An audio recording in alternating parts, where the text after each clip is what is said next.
আমাদের মোবাইলের পরিচয় ছিল টিকটকের মাধ্যমে আমাদের পরিচয়। টিকটকের থেকে আমাদের কথাবার্তা সবকিছু হয়েছে। তারপরে সে ছেলে আমাদের খুবই রিকোয়েস্ট করে বলছে, আসো কোনো সমস্যা নেই, আমি তোমাকে ভালোবাসবো। আমি বলছি ওকে না, এটা সম্ভব না কখনো, কেন আমি একটা বিয়ে, তুমি একটা বিবাহিত ছেলে, এটা কখনো সম্ভব না। সে আমার বলছে এটা কোনো সমস্যা না, আজকাল মানুষের বিয়ে হোক আর না হোক, এটা সম্পর্ক যার যা আছে সে তার সাথেই হবে। সে জোর করছে, পরের থেকে আমি তার সাথে রিলেশনে জড়াইছি। জড়ানোর পরে 1.5 বছর তার সাথে আমার রিলেশন হয়েছে, সবকিছু হয়েছে আমাদের মধ্যে। এখন হঠাৎ করে আজকে 20-25 দিন ধরে সে আমার সাথে কথা বলতে বলে না, কোনো কি বলে না। সে আমাকে বলে বিয়ে করা সম্ভব না আমার এখন আর। তার মা বাপে ভাই বোনেদের কথা শুই না, সে আমারে ফালায় চলে গেছে। একটু থামাচ্ছি আপনাকে, আপনি বিবাহিত? হ্যাঁ, আমার যার লাগে সম্পর্ক ছিল সে অবিবাহিত ছিল। হ্যাঁ, তা আপনি বিবাহিত মেয়ে হয়ে কেন একটা অবিবাহিত ছেলে প্রেম করছেন আপনি? আমি আমার হাজবেন্ডের ছেড়ে দিয়েছি, কেন আমার হাজবেন্ড একটা বিয়ে করেছে দেখে আমি নিজেকে ছেড়ে দিয়েছি তাকে। আপনার ছেলে কত বছর বয়স এখন? আমার বাচ্চা 7 বছর। বাচ্চা আছে একটা? হ্যাঁ, আমার একটা বাচ্চা আছে 7 বছর। আপনার ছেলে কত বছর? আমার 30 বছরের। 30 বছর। ওই ছেলের বয়স? ওই ছেলের বছরই মতো। 30 বছর। তো আপনি একটা অবিবাহিত ছেলে প্রেমে করছেন? হ্যাঁ, আমি প্রেম করতে চাইনি, সে আমাকে জোর করছে। জোর করছে কি? জোর করে প্রেম করা যায়? জোর না, করে কিছু করা ওকে যায়? আমি না বলেছি, না বলার পরে উনি আমাকে বলছে যদি তোমাকে না পাই আমি মারা যাবো। বিভিন্ন কথা বইলা সে আমাকে রাজি করে। আচ্ছা, রাজি করার পরে তার সম্পর্ক ছিল কত? 1.5 বছরের? 1.5 বছর ধরে সব 1.5 বছর। আমাদের। 1.5 বছর আপনি ছিলেন তার সাথে বিয়ে ছাড়া? হ্যাঁ, বিয়ে ছাড়া ছিল 1.5 বছর একটা না? হ্যাঁ, 13 বছর ছিলাম আমরা। আচ্ছা, এখন সে আপনাকে বিয়ে করবে না? না, বিয়ে করতে চাই না এখন। সে কি বলে? সে বলে না, এখন আমি বিয়ে করতে পারবো না, আমার ফ্যামিলি যেটা বলে আমি সেটাই শুনবো। এখন সে আমার বাসাতে যাওয়ার পরে ওর দুই বোন জামাই এসে আমার বাসাতে তারে নিয়ে গেছে সকালে। সকালে নিয়ে যাওয়ার পরে 6 তারিখে ওর পরের থেকে আমার সাথে আর যোগাযোগ করে না, আর কোনো কন্ট্যাক্ট করে না। বিভিন্ন কথা বলে ওর ফ্যামিলি আমার। আচ্ছা, আপনি বললেন যে এই ছেলের সাথে টিকটকে পরিচয় হয়েছে। হ্যাঁ, টিকটকের মাধ্যমে। আপনারা কি এক জায়গায় থাকতেন, একই এলাকার লোক? না না না, আমি কেরানীগঞ্জ থাকতাম, ছেলে এপার থাকতো। এরপর বলতে নারায়ণ দিকে থাকতো, মগবাজার এখানে থাকতো। এই মানে আপনারা যখন টিকটক করতেন, টিকটকে আসক্ত হয়ে গেছিলেন। হ্যাঁ, তো ওকে দেখে আপনার কিভাবে পছন্দ হলো? আপনার তো স্বামী ছিল, সন্তান আছে আপনার? হ্যাঁ, আমার সন্তান আছে, আমার হাজবেন্ড নেই, কেন আমার হাজবেন্ডের সাথে ছাড়াছাড়ি হয়ে গেছে।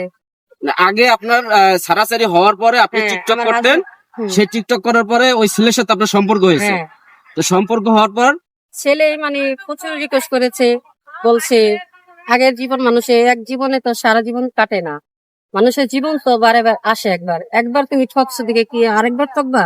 আমি বলছি না, আমি পুরুষ পুলাকে বিশ্বাস করি না, কেন সব পুরুষ পুলাই এক। কেন আমি আবি তো হয়ে যদি আমার প্রথম হাজবেন্ড আমারে ঠক দিতে পারছে, তুমিও ঠক দিতে পারবা।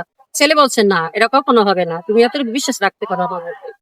তারপর আমি ছেলেরা না বলছি, 2-1 মাস ধরে আমি ছেলের সাথে বহুত বুঝাইছি, ছেলে বুঝতে চায় না। ছেলে একই কথা, তোমার যদি না পাই তাহলে আমি মারা যাবো। বিভিন্ন কথা বলতে ওই ভয়ে আমি। আপনাকে সে এত ভালোবাসতো? হ্যাঁ, অবিবাহিত ছেলে হয়ে বিবাহিত মেয়ে বেশি কে ভালোবাসতো? কি বলবো, ওর সাথে যদি আমি সারাদিনে 10 মিনিট কথা না বলতাম সে পাগল হয়ে যেত গা, ধারণা ছাড়া করতো সে। আচ্ছা, আপনার চাওয়া পাওয়ার কি আছে এখন? আমার চাওয়ার পাওয়ার কিছুই ছিল না ওর কাছে। কখনো আমি ওর একটা টাকাও আজ পর্যন্ত পাইনি। তাকে টাকা ফেলে দিচ্ছেন আপনি? হ্যাঁ, কত টাকা দিচ্ছেন? টাকা দিয়েছি, তারকে আমি কেন দিয়েছি 1 লাখ টাকা। এমনি তো মনে করেন আমার বাসায় খাইছে লইছে, টাকা পয়সা ওঠে তো কোনো হিসাব নেই। মানে আপনার কাছে খাইছে, টাকা হ্যাঁ, আমার দিচ্ছেন, এখানে খাইছো, আমার একটা রুমে এখানে ছিলেন। থাকতো। ওর কাগজ পত্র আমি নিজে কিনে দিতাম, কেন আমি হাতের কাজ করতাম, সেই টাকা দিয়ে আমাদের সবকিছু লাগাতাম। তার মানে স্বামীর মতো ছিলেন তার সাথে? হ্যাঁ। আপনি যে স্বামীর মতন এক ঘরে ছিলেন, আপনি যখন ছিলেন তখন বাড়িওয়ালা জিজ্ঞেস করে না যে আপনি তার সাথে বিবাহ ছাড়া কেন থাকছেন? না, বাড়ি গেলে সে তো তাও জানে না, বাড়ি গেলেই জানে সে আমার হাসবেন্ড, সেটা জানে বাড়ি গেলে। তো এই 1.5 বছর ধরে আপনাদের সম্পর্ক, হ্যাঁ, এখন আপনি কি চাচ্ছেন তার কাছে? আমি চাচ্ছি সে যেমন আমার জীবনটা নষ্ট করছে সে আমাকে গ্রহণ করবে, সেটাই আমি চাই। সে তো একজন অবিবাহিত ছেলে, আপনি একজন বিবাহিত মেয়ে। না, আমি তো তাকে রিকোয়েস্ট করেছি, সে জোর করছে দেখে তো আমি পাওয়ার আইছি, না হলে তো আমি পাওয়ার আইতাম না তার থেকে। এবং সে যদি আপনাকে মেনে না নেয়, আপনার বিয়ে না করে, যেহেতু আপনারা ভুল করে ফেলেছেন, এটা আপনি কি স্বীকার করেন যে আপনি এটা ভুল করছেন, যে বিবাহ ছাড়া একটা ছেলের সাথে 1.5 বছর সংসার করছেন?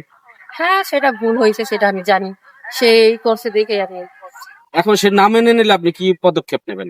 কি পদক্ষেপ নেবো, না হলে মৃত্যু ছাড়া আর কোনো উপায় নেই আমার জীবনে। তার বাবা মার সাথে কোনো পরিচয় আছে আপনার? হ্যাঁ, ওর পুরো ফ্যামিলির সাথে আমার পরিচয় আছে। তারা কি জানতো যে আপনি তার সাথে একসাথে বিয়ে ছাড়া একটা ঘরে থাকতেছেন? না, জানতো এমবি, ওর ফ্যামিলি সবাই জানতো ওর সাথে আমার এমবি একটা ভালো একটা সম্পর্ক আছে। মোবাইলের মাধ্যমে পরিচয়, ওই হিসাবে ভালো কি সম্পর্ক জানতো? জানে একটা বন্ধুত্ব মতো সম্পর্ক আমাদের।